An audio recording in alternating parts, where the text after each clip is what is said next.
বর্তমান জুমায় যেমন মসজিদের মধ্যে ভরপুর হয়ে গিয়েছে, আসরের সময় যদি এরকম ভরপুর হয়ে যেতে পারি, সারা বাংলার মধ্যে যদি মুসলমানেরা এইভাবে মসজিদের মধ্যে শুক্রবারের মতো হয়ে যায়, খোদার কসম করে বলি আসর পার হয়ে মাগরিব দরকার হবে না।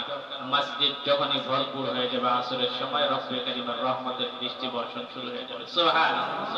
এরকম তওবা করতে হবে। তওবা করেছিলেন এরকম সাহাবায়ে কেরাম রিদওয়ানুল্লাহি তাআলা আলাইহিম আজমাইন। রব্বে কারীমের আয়াতে কারিমা নাযিল হয়ে গেল, এখন থেকে আর মদ পান করা যাবে না। কি যাবে না? মদ পান করা যাবে না, এটা হারাম হয়ে গেল। হারাম হয়ে গেল। রাসূল পাক সাল্লাল্লাহু আলাইহি ওয়াসাল্লাম এটা হারাম করে দিলেন রব্বে কারীমের আয়াত দ্বারা।